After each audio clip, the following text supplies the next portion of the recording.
संपूर्ण जुलै कोरडा गेल्यानंतर विदर्भात ऑगस्टमध्ये पावसानं जोरदार कमबॅक केलाय। पावसानं गेल्या 12 तासात नागपुरात जोरदार हजेरी लावली आहे, नोंद झाली आहे। सतत होणाऱ्या या पावसानं शहरातील अनेक सखल भागांमध्ये पाणी सुद्धा साठलंय। नरेंद्रनगर पुलाखाली पाण्यात बस अडकली आहे। सिरसपेठ भागातील काही घरात पाणी शिरल्यानं आतापर्यंत 50 जणांना सुरक्षित स्थळी हलवण्यात आलंय। अंबाझरी आणि मोरेवाडा तलाव दुथडी भरून वाहतोय। नागपुरातील सर्व शाळांना सुट्टीही देण्यात आली आहे। तर भंडाऱ्यात काल रात्रीपासून पावसाची संततधार कायम आहे। काल रात्रीपासून आतापर्यंत 444.5 मिलीमीटर पावसाची नोंद झाली आहे। सर्वाधिक पाऊस पवनी तालुक्यात 105.8 मिलीमीटर पडलाय, तर शहरात सखोल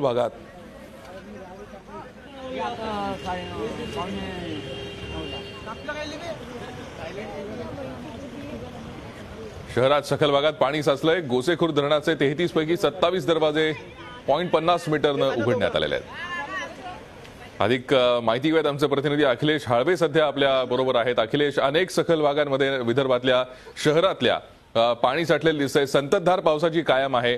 काय सध्या परिस्थिती आहे? कुठे कुठे सध्या आपत्कालीन परिस्थिती निर्माण झाली आहे?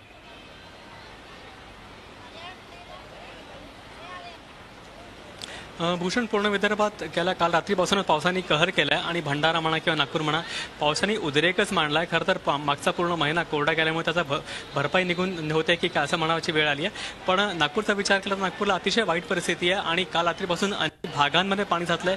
मी ॲक्च्युली नागपूरच्या सिरसपेठ भागामध्ये आहे। इथे हा नाग नदीची आपण परिस्थिती बघू शकतो की कसं अगदी काठापर्यंत पाणी गेलंय आणि बाजूला ज्या वस्ती आहेत कसं वस्तीमध्ये देखील पाणी साचलंय आणि या भागातल्या 50 लोकांना हलवण्यात आलंय।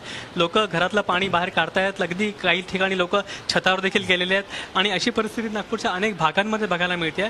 शाळांना सुट्टी देण्यात आली आहे। महत्त्वाचं म्हणजे नागपूरचा जो गोरेवाडा तलाव आहे त्या तलावाचे प्रकल्पाचे 4 दरवाजे उघडण्यात आले आहे। अंबाझरी तलाव देखील पूर्णपणे भरला, तो देखील ओव्हरफ्लो होतोय आणि नाग नदीची परिस्थिती बघू शकतो आपण।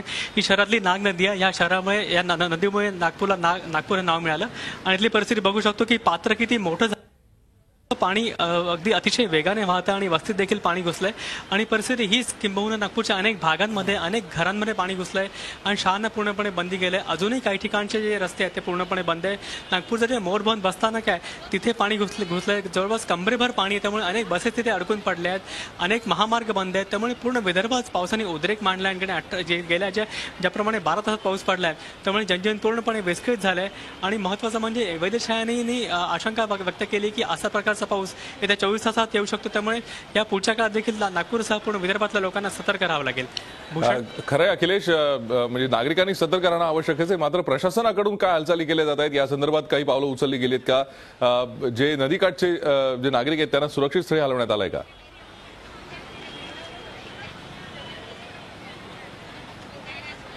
भूषण, या भागातल्या नागरिकांना हलवण्यात आलंय आणि आज नाही, हे जे पूर्ण नाग नदीच्या ज्या काठावर अनेक वस्त्या आहेत त्या ठिकाणच्या लोकांना देखील हलवण्यात आलंय।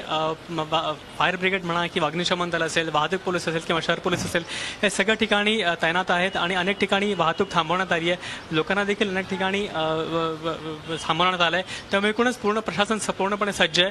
काही भागांमध्ये लोक अडकून पडले आहेत, तिथे देखील लोकांना काढण्याचा प्रयत्न सुरू आहे। महत्त्वाचं म्हणजे नागपूरच्या पाचपावली भागातल्या एका महानगरपालिकेच्या शाळेमध्ये मुलं अडकली होती आणि दोरीच्या सहाय्याने त्यांना बाहेर काढण्यात आलं।